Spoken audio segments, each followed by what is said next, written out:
நண்பர்களே, ஒரு சின்ன செய்தி. அ நேற்று நாகர்கோவில் பஸ் ஸ்டாண்டுக்கு பஸ் ஏறுறதுக்காண்டி வந்துட்டுருந்தேன். சந்தை வழியா வந்துட்டுருந்தேன். அந்த சந்தை பக்கத்தில ஒரு பூ வியாபாரி பூ வித்துட்டுருந்தாரு. பக்கத்தில ஒரு பொண்ணு அ அதில பழக பேசிட்டு இருந்தாங்க. அப்போ அவங்க என்ன பேசிக்கிட்டாங்கன்னா, அம் பேசிட்டே இருக்கும்போது எனக்கு காதுல விழுந்தது. முதல்ல வந்து என்ன அந்த பூ வியாபாரி சொல்றாரு, "என்ன நேரம் ஆயிட்டா கொஞ்சம் அ பேசிட்டு போகலாமே" அப்படின்னு சொல்றாரு. அதுக்கு அந்த பொண்ணு சொல்லுது, இல்ல வீட்ல ஒரு நீலாம்பரி இருக்கா. அ அவங்க சலங்க கட்டி ஆடுவா" அப்படின்னு சொல்லிச்சு. நீலாம்பரி சலங்க கட்டி ஆடுவா" இப்படின்னு ஒரு பொண்ணு சொல்லுது. அது, "ஓ! அப்படியா? சரி, சரி. சீக்கிரம் போ" அப்படின்னு அவரு சொல்லி விடுறாரு. இப்போ இதா பார்த்தீங்களா? ஒவ்வொரு பிள்ளைங்களும் தான் தாய எப்படி நினைக்குதுன்னு பாருங்க. அந்த பிள்ளைங்களுக்கு ஒண்ணு சொல்லிக்கிறேன். அந்த தாயும் தகப்பனும் நீங்க வீட்ட விட்டு வெளிய போனதிலிருந்து, வீட்டு உள்ள வர வரைக்கும் அந்த மனசு உங்கள சுத்தி தான் ஓடிட்டே இருக்கும். பதட்டமாட்டே இருந்துட்டுருக்கும். எப்படி வராளோ, எப்படி போறாங்களோ, வராங்களோன்னு அந்த பதப்பதப்பு இருந்துகிட்டே இருக்கும்.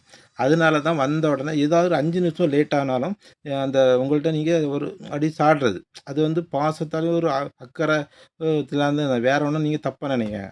இப்போ இப்போ 2 நாளையில சமீபத்தில கோவையில ஒரு சம்பவம் நடந்திருக்கு பார்த்தீங்களா? இப்படிப்பட்ட கொடூரமான சம்பவம் நடந்துறக்கூடாது என்பதற்காக தான் உங்கள்ட்ட அந்த தாய், தகப்பமாரு இந்த பிரஸ் பண்ணி பேசுறாங்க. நீங்க அத தப்பா அப்படி பேசின உடனே நீங்க குடுக்குற பட்டம் என்ன? நீலாம்பரி. சொந்த தாய்க்கு ஒரு மகள் கொடுக்கிற பட்டம் நீலாம்பரி. சலங்கை கட்டி ஆடுறா. இதெல்லாம் ஒரு பேச்சா? உங்க மேல அக்கறையோடி அவங்க சொல்றாங்க. இந்த மனசு எவ்வளோ துடிதுடிக்கும் தெரியுமா? நம்ம பெத்த பிள்ளை எப்போ வருதோ வருதோன்னு. அது அந்த தாய் ஸ்தானத்தில இருந்து தாய் தகப்பன் ஸ்தானத்தில இருந்து பார்க்கவங்களுக்கு தான் தெரியும். உங்களுக்கு இப்போ புரியாது. ஆனா பிள்ளைங்கள் இப்போ நெறைய சம்பவங்கள், கொடூரமான சம்பவங்கள்லாம் நடந்துட்டுருக்கு. நீங்களே கண்கூட பார்க்குறேன். மேலும் மேலும் நீங்க தப்பு பண்ணிட்டே இருக்காங்க. இப்படி நீங்க தப்பு பண்ணாங்க. தனியா எங்கேயுமே போகாதீங்க. ஆ எதற்காக இப்படி போணும்? தனியா தனியா போய் அப்படியே இது மாட்டிக்காங்க. நீங்க எவ்வளோதான் அந்த கவர்மெண்டு, காவல்துறை அதிகாரி பழையபடி பல நிகழ்ச்சிகளை நடத்தி உங்களுக்கு சொன்னாலும் புரிய மாட்டாங்க. ஆனா பழையபடி இப்படி தான் போய் மாட்டிக்கிடுறீங்க. அதனால இந்த நீலாம்பரி உனக்கு நீலாம்பரி வீட்ல இருந்திருக்காங்க. ஆனா இதே மாரி அந்த கோவையில நடந்த பிள்ளைக்கு நீலாம்பரி இல்ல அவங்க அம்மா.